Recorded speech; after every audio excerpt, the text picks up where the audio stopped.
6 high school seniors disappeared during a Halloween bonfire in Crestwood, Pennsylvania in 1953. Their families left to believe the honor students had simply run away from their promising futures.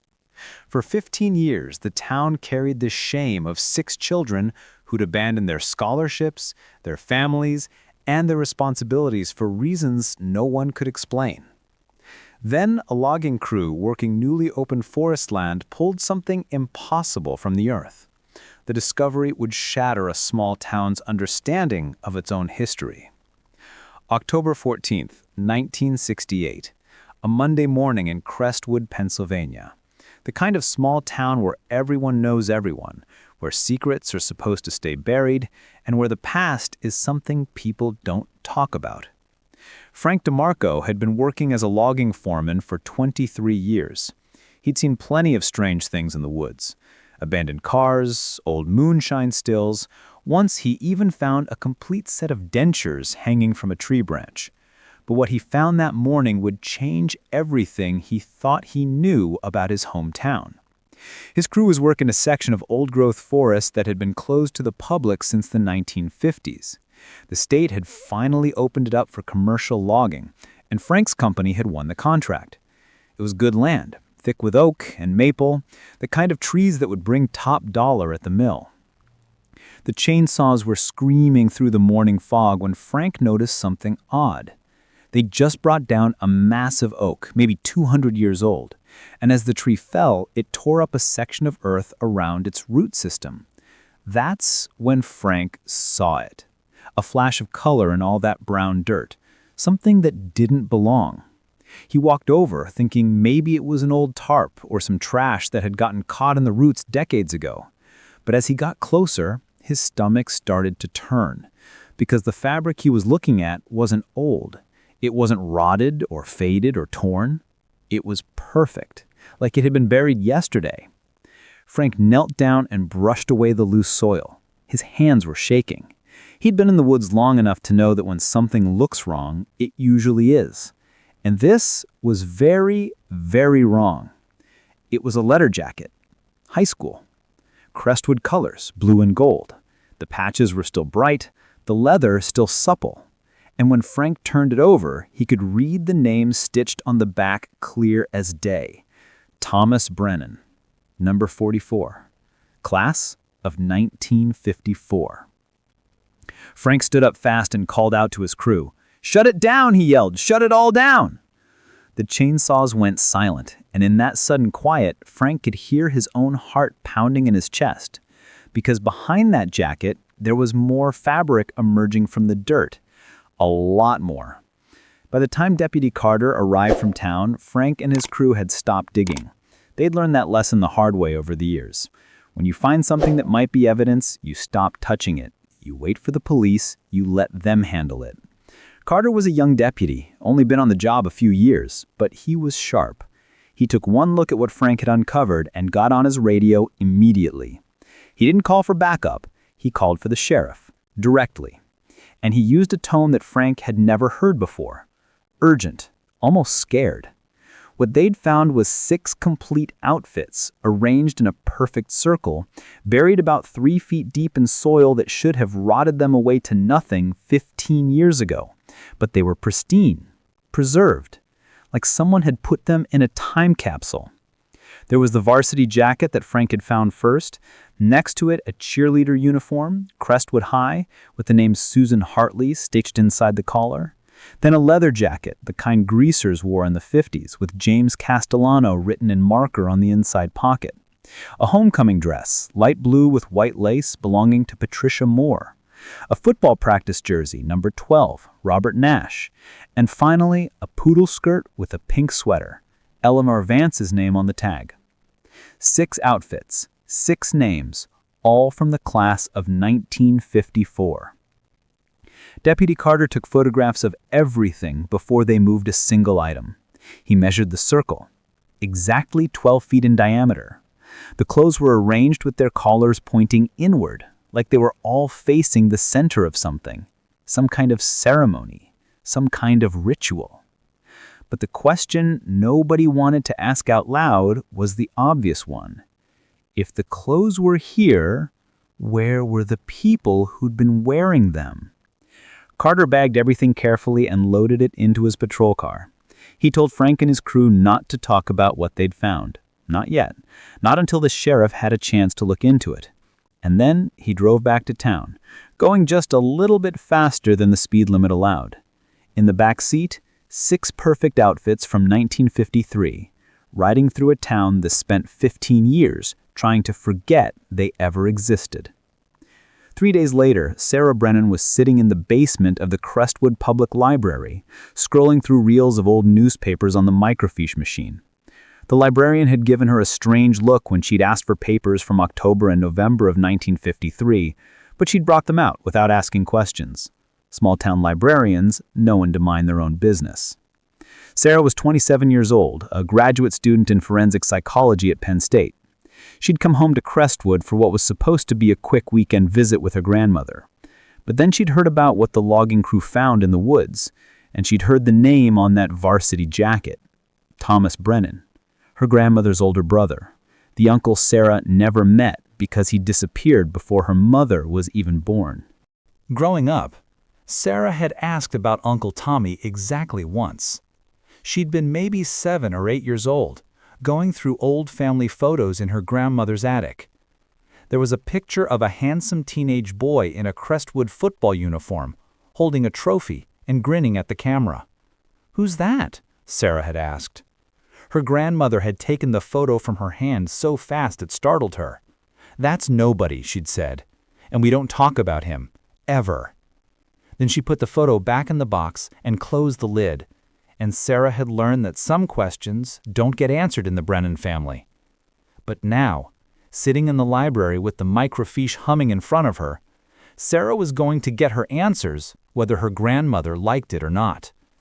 She found the first article, dated November 2nd, 1953. The headline took up half the front page. 6 Crestwood seniors vanish after Halloween bonfire. Massive search underway. Sarah leaned closer to the screen, her heart racing. The article described how 6 honor students had attended the annual senior class bonfire on Halloween night 1953. It was a Crestwood tradition, held every year at the edge of town near the old quarry. 200 students had been there. Teachers, parents, chaperones. Everyone saw the 6 students arrive together, wearing their costumes, laughing and joking around the fire. But sometime around midnight, they disappeared. At first, nobody worried. It was a big bonfire, lots of kids wandering around in the dark. People figured the 6 friends had just gone off to talk, or maybe sneak a few beers away from the adults. But when the bonfire ended around 1 in the morning and everyone started heading home, the 6 students were nowhere to be found. Their cars were still in the parking area. Their jackets and belongings were piled near where they'd been sitting, but the students themselves had vanished. Sarah scrolled forward. The next day's paper had another headline: "Parents desperate as search continues for missing Crestwood 6."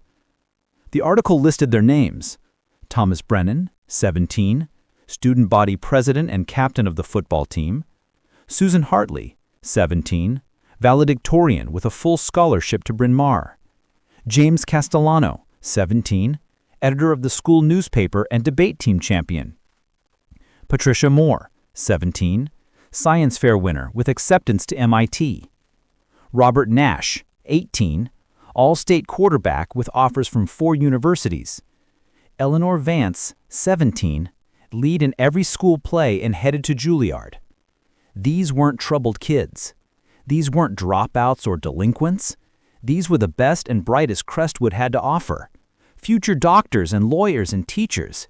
Kids with everything to live for. So why would they run away? Sarah kept scrolling, article after article. The search went on for weeks.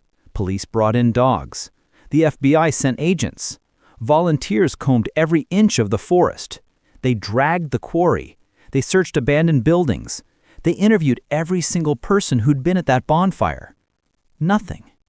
6 teenagers had simply walked into the darkness and never came back.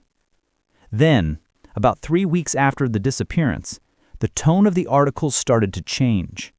Sarah noticed that immediately. The headlines got colder, more judgmental. Sheriff missing teens likely runaways, may have left town together. The article quoted Sheriff Douglas Brennan, Sarah's great-grandfather, Tommy's father. We believe these young people made a choice to leave Crestwood, possibly to elope, possibly to find work in the city. We're asking them to contact their families and let them know they're safe. Sarah stared at that quote for a long time. Sheriff Brennan had given up on his own son, had stopped treating it like a crime and started treating it like teenage rebellion. The next article was even worse. Community divided over missing students. Some say teens showed warning signs. Suddenly, people who'd known these kids their whole lives were coming forward with stories of Tommy Brennan had been acting strange before Halloween. Susan Hartley had been seen talking about running away to California. Jimmy Castellano had been asking questions about bus schedules to New York. It was like the whole town decided overnight that these perfect students were actually troubled kids who'd been planning to run away all along. And maybe the most heartbreaking part was this. The families started to believe it too. Sarah found an article from December 1953. Margaret Brennan, Tommy's 13-year-old sister, Sarah's grandmother, was quoted. "I just want my brother to come home," she said. "I don't care what he did, I just want to know he's okay." But he never came home. By early 1954, the article stopped. The search was officially called off. The 6 students were listed as runaways, and Crestwood moved on. Life continued. People stopped talking about it. And eventually, the families learned to live with the shame of having raised children who'd abandoned them. Sarah sat back from the microfiche machine, her eyes burning. She'd been reading for 3 hours straight. Her grandmother had spent 55 years believing her brother was a coward, that he'd run away from his responsibilities, that he'd broken her father's heart and destroyed their family for some selfish teenage dream. But Sarah knew something her grandmother didn't know yet. Tommy Brennan hadn't run away. His varsity jacket had been buried in the woods in a ceremonial circle with 5 other outfits, buried on land that had been immediately closed to the public by federal order in November of 1953, land that nobody had been allowed to access for 15 years.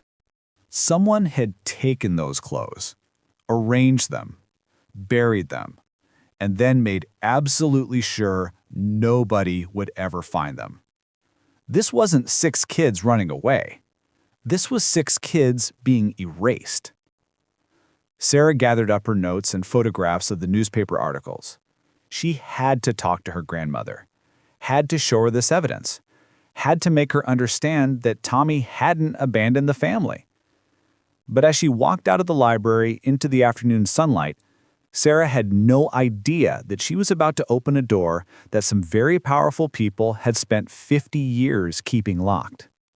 That evening, Sarah sat at her grandmother's kitchen table with the photographs spread out between them. Margaret Brennan, 68 years old, stood at the sink with her back turned, refusing to look. "Grandma," Sarah said, "please just look at these articles." Margaret's shoulders were rigid. "I lived through it," she said quietly. "I don't need to read about it." Sarah picked up the first newspaper photo, the one showing all 6 students at a school assembly. They were standing in a line, holding awards, smiling at the camera. "These were honor students," Sarah said. "Leaders. Why would they throw everything away?" Margaret finally turned around. Her eyes were red. "I asked myself that question every single day for 10 years, she said. "And you know what answer I finally accepted? That I didn't know my brother as well as I thought I did. That he had dreams I didn't understand. That he made a choice and I had to live with it." Sarah pushed the photograph of the varsity jacket across the table, the one the police had found in the woods. Then why was his jacket buried in a perfect circle with 5 other outfits? Why was it preserved like someone wanted to make sure it never rotted away? Why was it on land that the government sealed off 1 week after he disappeared? Margaret stared at the photo. Her hand moved toward it, then pulled back. "What are you saying?" she whispered. I'm saying someone wanted everyone to think they ran away, but they didn't. Something happened to them that night. Something someone needed to cover up. Margaret sat down heavily. She looked older suddenly, fragile. Your great-grandfather searched for 6 months, she said. The FBI came. They had dogs, helicopters, hundreds of volunteers. If there had been foul play, they would have found evidence. Unless the people covering it up were the same people in charge of the investigation, Sarah said. The words hung in the air between them. Margaret's face went pale. That's insane, she said. Douglas Brennan was a good man. He was the sheriff. He would never... I'm not saying he was involved, Sarah interrupted gently. I'm saying maybe he was lied to. Maybe they all were. Margaret stood up abruptly. Stop this, she said, her voice cracked. Stop digging into the past. Tommy's gone. He's been gone for 50 years. Let him rest in peace. He's not resting, Grandma. None of them are. And I'm going to find out why. Margaret walked to the window overlooking the backyard. When she spoke again, her voice was barely audible. After Tommy disappeared, your great-grandfather drank himself to death within 2 years. Your great-grandmother had a nervous breakdown. I watched my parents destroy themselves, trying to understand why their son left them. And when I finally accepted that he'd made his choice, that he'd chosen to leave us behind, it was the only way I could survive it. She turned back to Sarah, tears streaming down her face. Don't make me go through that again. Don't make me hope, please. Sarah stood and hugged her grandmother tight. I'm not trying to hurt you, she whispered. I'm trying to give you the truth. Tommy didn't leave you, I promise. But even as she said it, Sarah wondered if the truth would be more painful than the lie. Because if Tommy Brennan and his 5 friends hadn't run away, if they'd been taken, if they'd been killed, then someone in this town had been lying for 50 years. And people who lie that long don't give up their secrets easily. The next morning, Sarah drove to Crestwood High School. The building was different from the one in the old photographs. According to the town records, the original high school had been demolished in December of 1953 and rebuilt in a new location 2 miles away. The official reason was structural damage from a gas leak. But the timing bothered Sarah. 1 month after 6 students disappeared, the school where they'd all been enrolled was torn down? She met with Mrs. Pemberton, the school secretary, who'd worked at Crestwood High School since 1960. The woman was in her 70s now, friendly and helpful, with cat-eye glasses and a cardigan covered in apple pins. I'm researching my family history, Sarah explained. My uncle was a student here in 1953, Thomas Brennan. I was hoping to see his yearbook, maybe any records from that year. Mrs. Pemberton's smile faded just slightly. The class of 54, she said. Yes, of course. Follow me. She led Sarah to a small archive room at the back of the administrative offices. Metal shelves lined the walls, packed with old yearbooks, student records, and filing boxes. We don't have much from before the rebuild, Mrs. Pemberton said. Most of the records were lost in the demolition, but the yearbooks survived. Here's 53-54. She pulled down a dark blue book with gold lettering and handed it to Sarah. I'll leave you to it, she said. Take your time. Sarah waited until the door closed, then opened the yearbook with shaking hands. The first thing she noticed was how normal it all looked. Group photos of the student council, the football team, the debate club, candid shots of kids at their lockers, eating lunch, studying in the library. It could have been any high school in America in the 1950s. Then she found the senior portraits. Thomas Brennan. His photo showed a serious young man with dark hair and an earnest expression. Student body president, National Honor Society, captain, varsity football. The list of activities went on and on. Next page. Susan Hartley, blonde hair pulled back in a neat ponytail, valedictorian, editor, literary magazine, science club president. She found all 6 of them, the 6 students who would disappear 8 months after these photos were taken. And every single one of them was a leader. Every single one was exceptional. Sarah flipped to the Halloween section of the yearbook.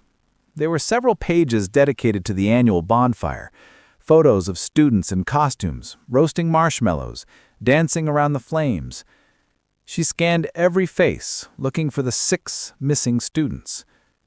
There, in a group photo near the center of the spread, all 6 of them standing together, wearing the exact costumes that would be found buried in the woods 15 years later.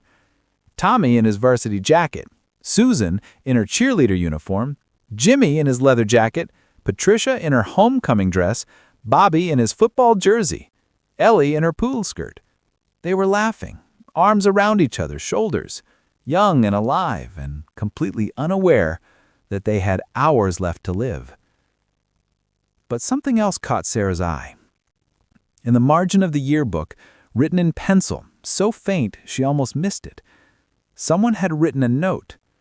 Remember what we discussed. E.G. E.G. Edward Garrison, the principal. What had they discussed? Sarah spent the next hour going through every page of that yearbook, looking for more notes, more clues, and she found them. Little marks and annotations that most people would have overlooked. A small X next to certain students' names. Not all of them, just a few scattered throughout the book. She started making a list. 14 names total, including the 6 who disappeared. 14 students marked with an X in a yearbook from 1953. Sarah closed the book and sat in the quiet archive room, her mind racing. This wasn't just about 6 students disappearing. This was bigger. Whatever had happened on Halloween night 1953 was connected to something larger, something that involved the principal of the school. She needed to find out who Edward Garrison was, what happened to him, and why he'd been marking students in a yearbook like he was keeping some kind of inventory. But first, she needed to talk to the families of the other 5 victims, because if Tommy's family had been told he ran away, chances were the other families had been told the same lie. And maybe, just maybe, one of them had kept something, some piece of evidence, some proof that their children hadn't run away after all. Sarah left the school with copies of the yearbook pages and a growing certainty that she was about to uncover something terrible.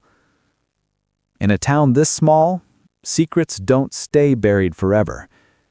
Eventually, the earth gives them back. And when it does, the people who buried them will do anything to put them back in the ground. Sarah's next stop was the Moore family farm, about 8 miles outside of town. Patricia Moore had been one of the 6 students who disappeared that Halloween night. According to the newspaper articles, she'd been accepted to MIT with a full scholarship to study chemistry. She was 17 years old when she vanished. The farm was still in the family. Sarah had called ahead, and Patricia's mother, Judith Moore, had agreed to meet with her. The woman was 71 years old now, but her voice on the phone had been strong and clear, and she'd said something that made Sarah's heart race. I wondered when someone would finally come asking the right questions. Sarah pulled up the long gravel driveway and parked near a faded red barn. Judith Moore was waiting on the front porch, a tall woman with white hair pulled back in a braid. She looked tired, the kind of tired that comes from carrying a heavy secret for too long. "Miss Brennan," Judith said, shaking Sarah's hand, "come inside. We have a lot to talk about." The farmhouse was neat and simple. Photos covered every surface. Sarah recognized a young Patricia in many of them, a pretty girl with dark hair and serious eyes, always holding a test tube or a trophy or a book. They sat at the kitchen table, and Judith poured 2 cups of coffee without asking if Sarah wanted any. "Your uncle was Tommy Brennan?" Judith said. It wasn't a question. "Yes, ma'am." Judith nodded slowly. "He was a good boy, a natural leader. Patricia admired him very much. They were friends, all 6 of them. Thick as thieves, people used to say." Sarah pulled out her notebook. Mrs. Moore, what do you remember about the night Patricia disappeared? Judith's hands tightened around her coffee cup. Everything, she said. I remember everything. Patricia came home from school that afternoon excited about the bonfire. She'd made her costume herself, spent weeks on it. A homecoming dress from the 1920s. She looked so beautiful. Judith's eyes filled with tears, but she didn't stop talking. She left here at 7 o'clock. Her father drove her into town. She kissed me goodbye at the door and said she'd be home by midnight. That was the last time I ever saw my daughter. I'm so sorry, Sarah said quietly. Judith wiped her eyes. The police came the next morning. They searched the farm. They searched the woods. They asked us 1,000 questions. Did Patricia have a boyfriend? Was she unhappy at home? Did she ever talk about running away? And Sarah could hear the bitterness in the woman's voice. They were already building their story, Judith said. Already deciding that our children had run away instead of admitting something terrible had happened to them. Do you believe they ran away? Sarah asked. Judith stood up abruptly. Follow me. She led Sarah out to the barn, through the main floor where old farm equipment sat rusting, and up a wooden ladder to a loft space. It had been converted into a workshop. A long table held beakers and test tubes and old chemistry equipment, all covered in a thick layer of dust. This was Patricia's laboratory, Judith said. She spent every spare hour out here doing experiments, testing theories, teaching herself college-level chemistry. Does this look like the workspace of a girl planning to run away? Sarah looked around. Everything was organized, labeled, cared for. This was the space of someone who had plans, someone who was building a future.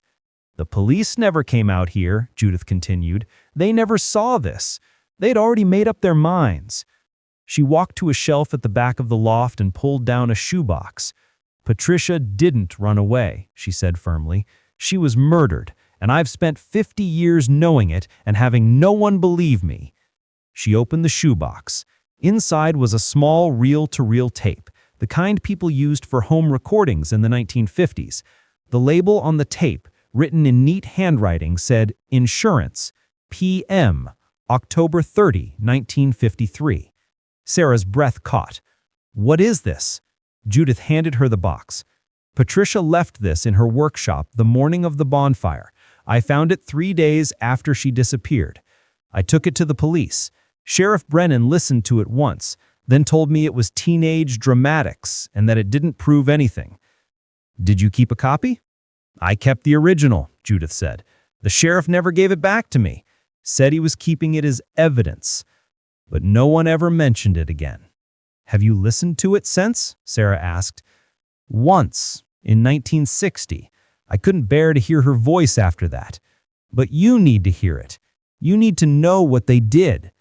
Sarah held the tape carefully, like it might crumble to dust in her hands. Do you have a player? Judith shook her head. I got rid of it years ago. Couldn't stand having it in the house. But the library in town has one in their media room.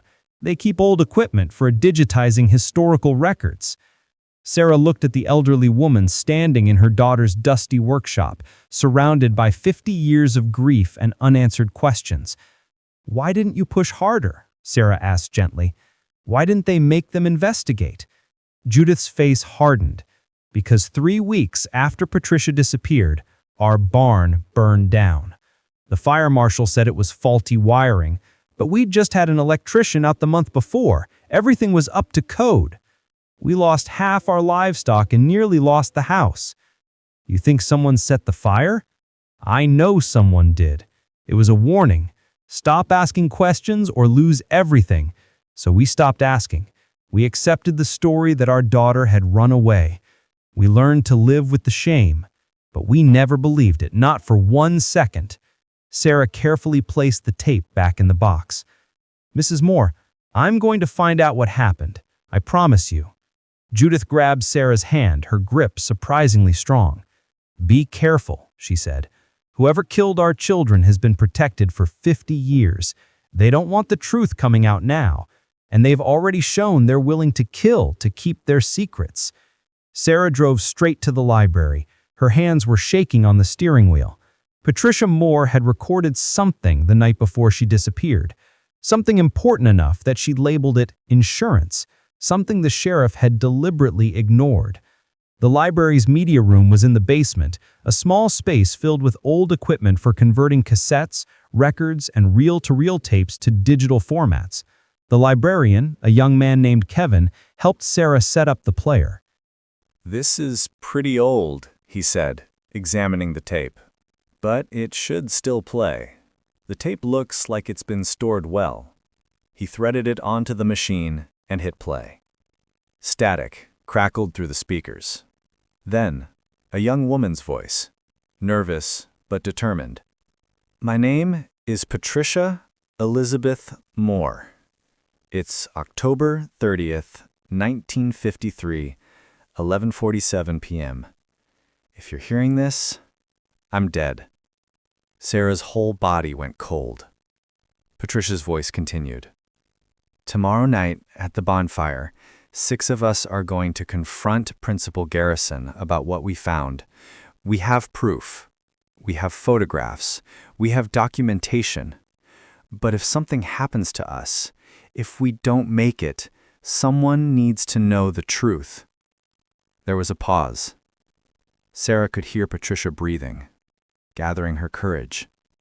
3 weeks ago, Jimmy Castellano was at school late, working on the newspaper. He saw something he wasn't supposed to see. Trucks pulling up to the loading dock behind the school. It was after midnight. No school business happens at midnight. Sarah leaned closer to the speaker. Jimmy took photographs. He's good at that, always carrying his camera. He got pictures of men unloading cargo from the trucks, but it wasn't school supplies. It was people. Children. Young teenagers. They looked scared. They were being moved from the trucks into the school building through the loading dock. Patricia's voice shook slightly. "We didn't understand at first. We thought maybe it was some kind of late-night detention program we didn't know about. But then Susan, she's brilliant with research, she started digging into school records. And she found something impossible. The school was reporting enrollment numbers that didn't match the actual students attending classes." The tape hissed with static. There were 14 extra students on the official enrollment records. Students who didn't exist. Students we'd never seen. But the school was receiving state funding for them. Someone was creating ghost students and pocketing the money. Sarah's mind raced. 14 students. The same number of X marks she'd seen in the yearbook. "But that wasn't the worst part," Patricia continued. "We started following the trucks. Bobby had his dad's car, and we'd take turns watching the school at night. The trucks came every 2 weeks, always after midnight, always unloading children. And 3 days later, different trucks would come and take those same children away." Patricia paused. When she spoke again, her voice was barely a whisper. "They're trafficking children, using Crestwood High School as a distribution point. Coach Holland runs the operation. We saw him directing the drivers, checking paperwork, moving the children in and out, and Principal Garrison provides the cover. He falsifies the enrollment records, creates the ghost students, and makes sure no one asks questions." Sarah felt sick. "We traced where the children come from," Patricia said. "Reform schools in Pittsburgh, orphanages in Philadelphia, kids nobody reports missing. Troubled kids, throwaway kids, the kind of children society forgets about."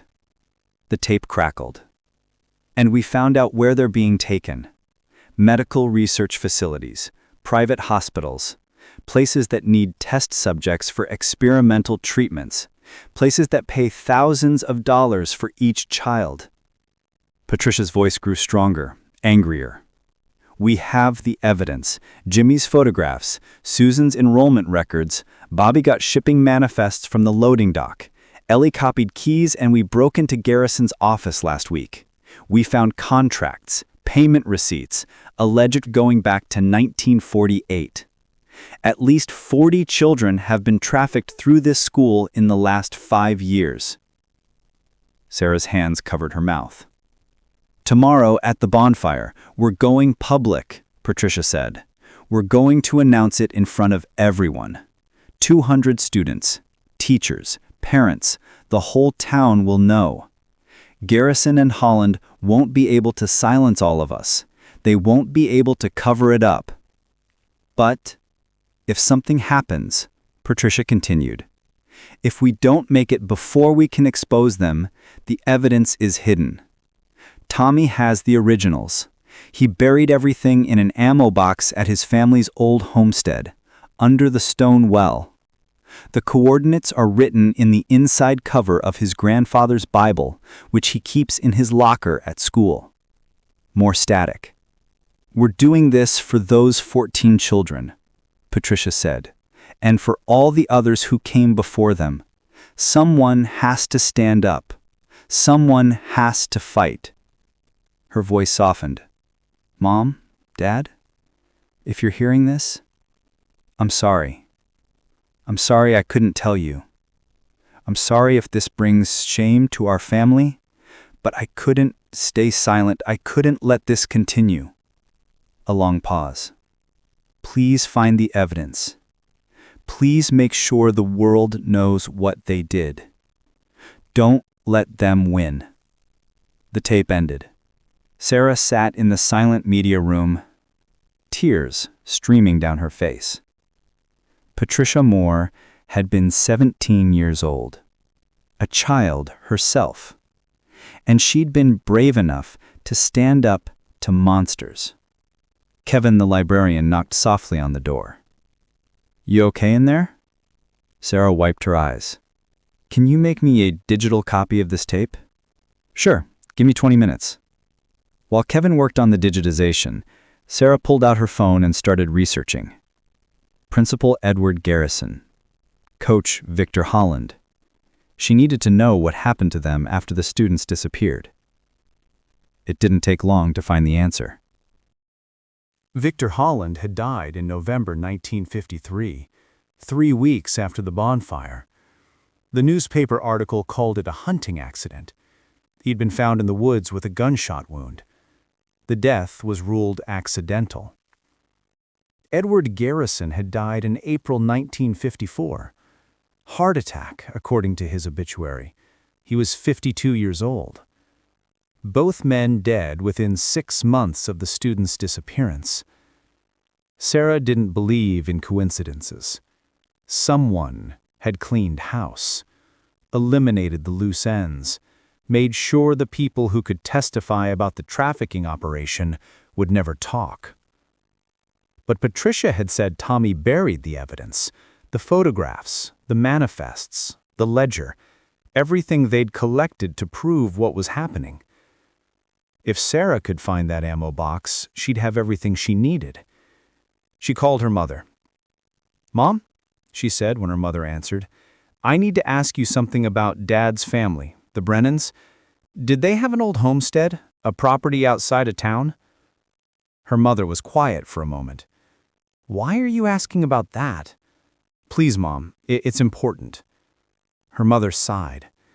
"Yes, your great-great-grandfather owned a farm about 10 miles north of town, but it's been abandoned since the 1940s. The land was sold off years ago." "Why?" "Do you know exactly where it was?" Her mother gave her directions, but, "Sarah, that property is dangerous. The old buildings collapsed decades ago. Promise me you won't go out there alone?" "I promise," Sarah lied. She picked up the digital copy of Patricia's tape from Kevin and drove north out of town as the sun started to set. She knew she should wait, should bring someone with her, should tell someone where she was going. But she also knew that whoever had been protecting this secret for 50 years was still out there, still powerful, still dangerous. And if they found out what she was looking for, they'd get to it first. The old Brennan homestead was exactly where her mother said it would be, a collapsed farmhouse, a leaning barn, and in the backyard, overgrown with weeds and vines, a stone well. Sarah parked her car and grabbed the flashlight from her trunk. The sun was almost gone now, and shadows stretched across the abandoned property. She found the well and started pulling away the vines. The stone was old but solid, and when she shined her flashlight down into the darkness, she could see the bottom. It had been filled in at some point, probably for safety reasons. Sarah found a shovel in the ruins of the barn and started digging. 3 feet down, her shovel hit metal. She dropped to her knees and dug with her hands, pulling away dirt and rocks until she could see it clearly. A World War I ammo box, dented and rusted but sealed tight. Sarah pulled it out of the ground and sat back on her heels, heart pounding. This was it, the evidence Tommy Brennan had buried the day before he died. She opened the box. Inside was a leather-bound ledger, dozens of black and white photographs, shipping manifests, and a handwritten confession on school letterhead. Sarah read the confession by flashlight, her hands shaking. I, Victor James Holland, hereby confess to conspiracy in the abduction and transport of 43 minors between June 1948 and October 1953. Principal Edward Garrison organized and facilitated this operation using Crestwood High School as a distribution center. Payment was received in the amount of $5,000 per child delivered to offshore accounts. This statement is made of my own free will as insurance against retaliation. It was signed and dated October 29, 1953, 2 days before the bonfire. Holland had turned on Garrison, had written a confession, probably tried to use it as leverage to save himself. But it hadn't worked. Sarah looked through the photographs. Children being loaded into trucks, men in suits exchanging briefcases, documents showing payments from something called Garrison Medical Logistics. And then Sarah found the business card, paperclipped to the confession. Garrison Medical Logistics, providing research solutions since 1949. Director, Dr. Edward Garrison. The principal wasn't just covering up the trafficking operation. He was running it. He was selling children to medical research facilities for experimentation, using his position at the school to identify vulnerable kids, create false enrollment records, and make them disappear into a network of facilities that needed human test subjects.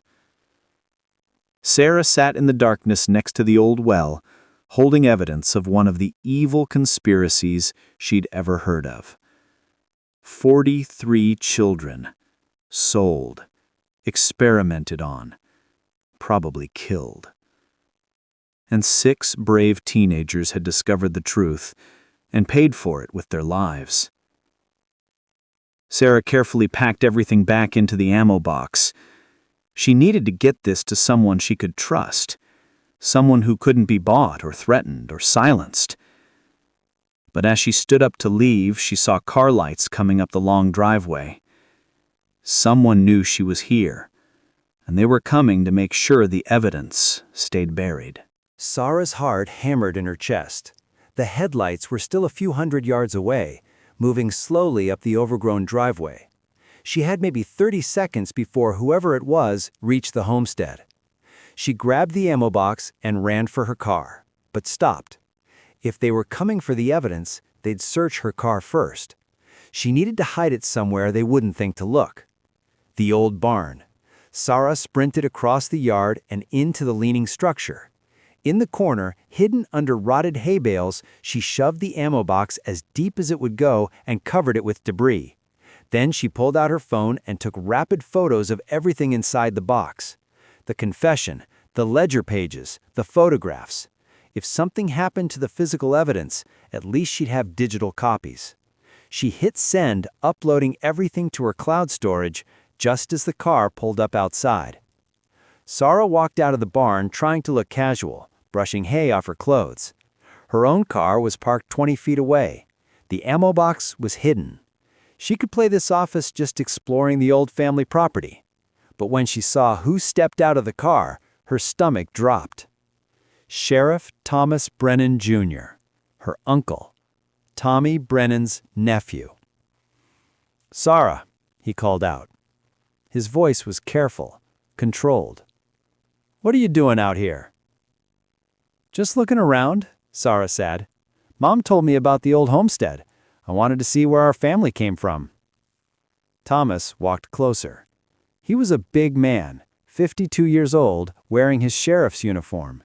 He'd been with the Crestwood Police Department for 30 years. Everyone in town respected him, trusted him.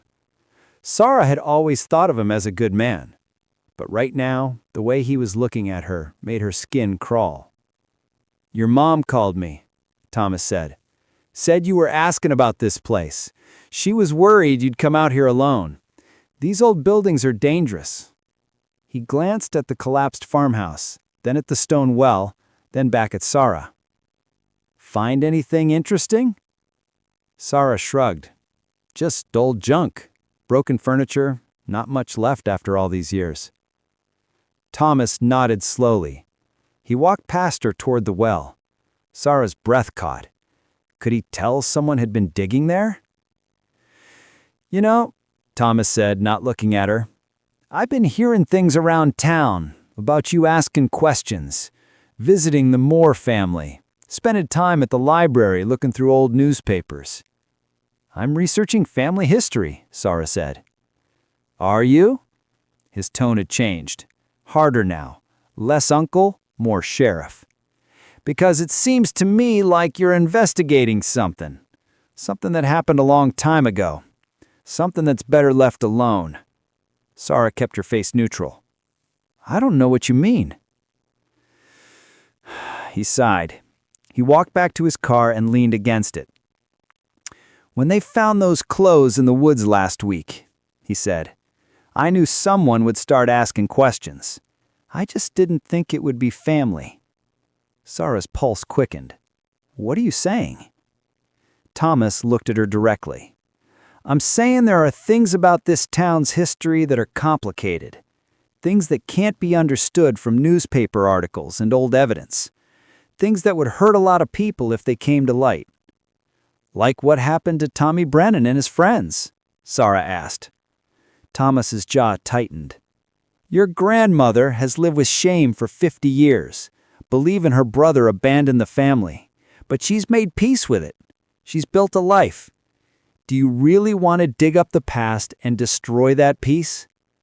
"What if the past isn't what everyone thinks it is?" Sarah countered. Thomas pushed off the car and walked toward her. When he spoke, his voice was low and intense. "Let me tell you something about being sheriff in a small town. You learn that there are truths and there are useful truths. Sometimes the useful truth is the one that lets people sleep at night, the one that lets families heal, the one that keeps the community together." "So you're saying I should lie?" asked Sarah. "I'm saying you should think very carefully about what you're doing, about who it will help and who it will hurt." Sarah stood her ground. "What if I told you I have evidence, real evidence, that proves Tommy and the others didn't run away?" Thomas's expression didn't change, but Sarah saw something flicker in his eyes. Fear.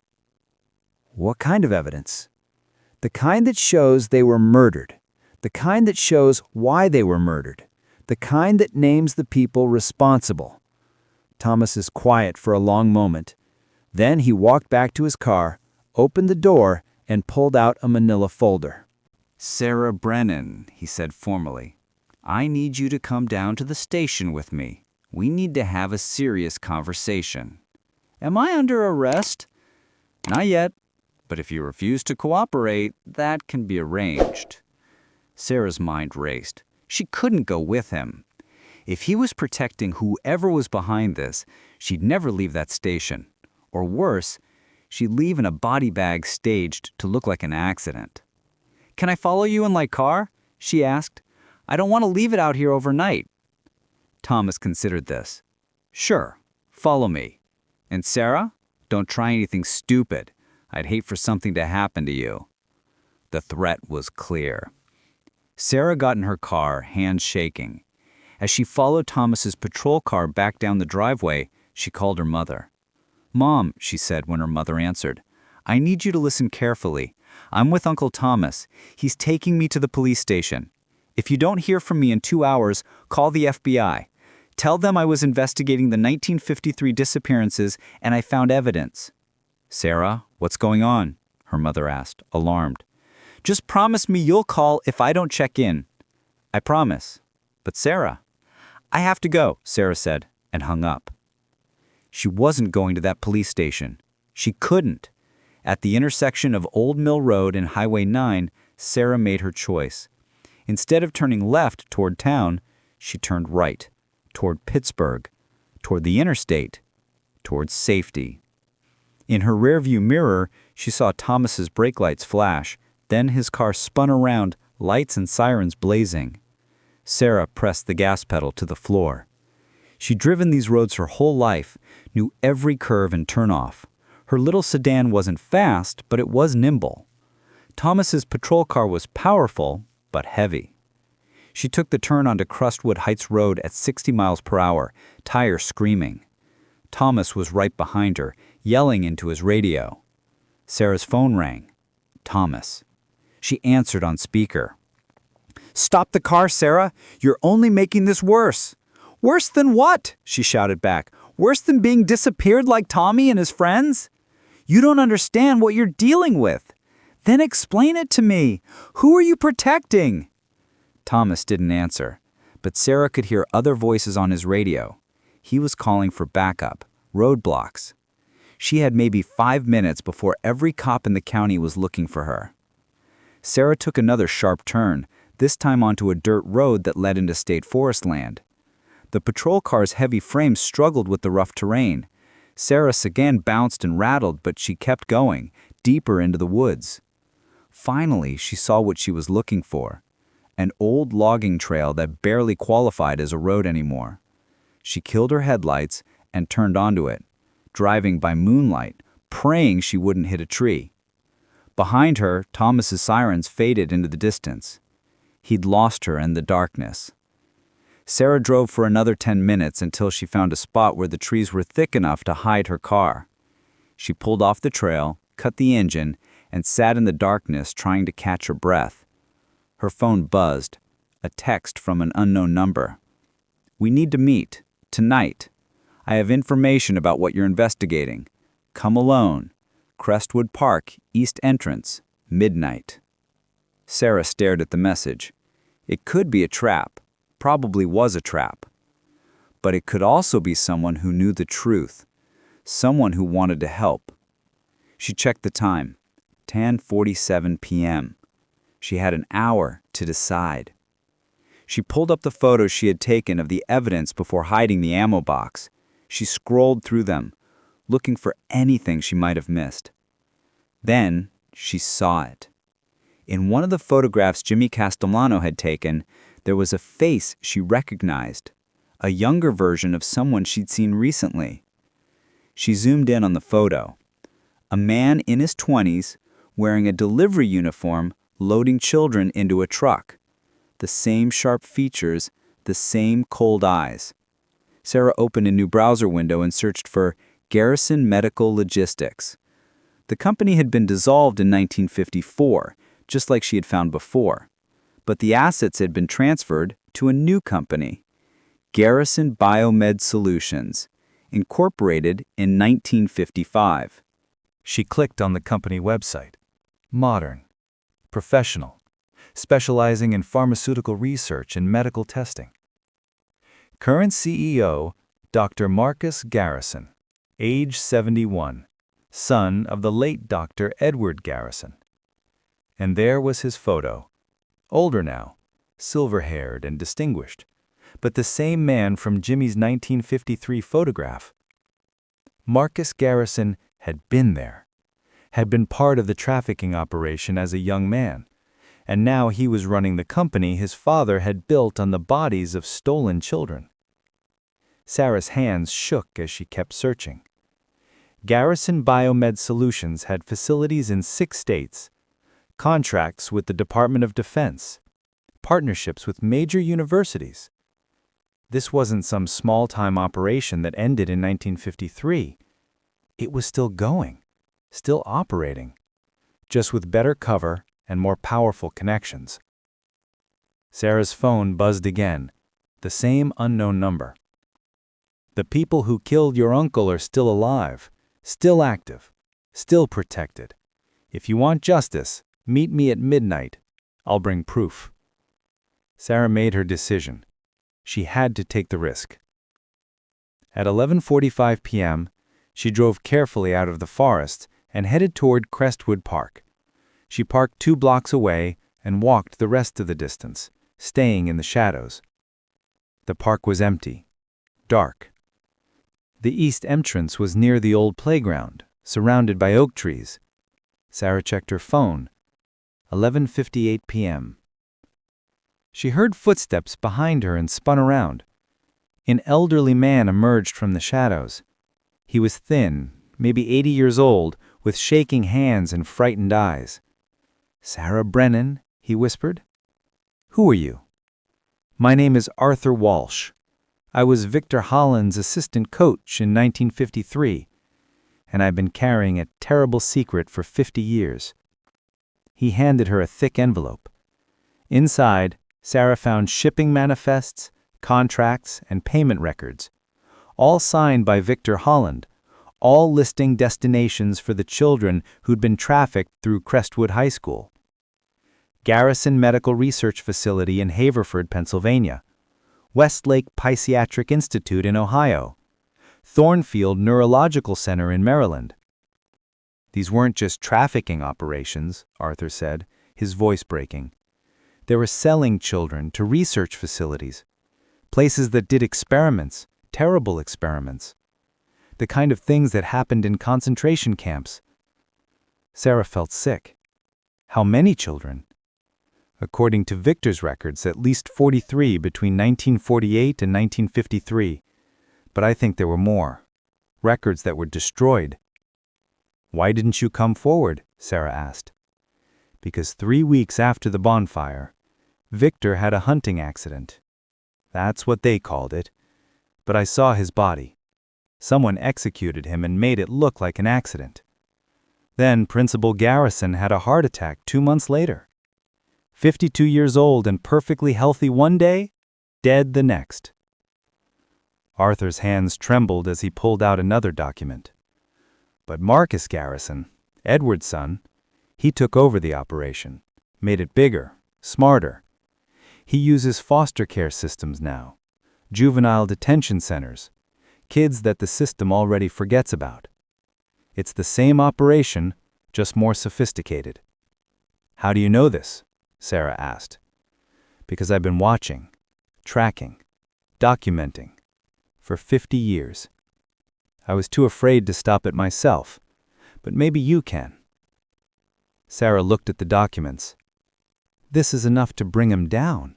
We take this to the FBI. Arthur grabbed her arm, his grip surprisingly strong. "The FBI?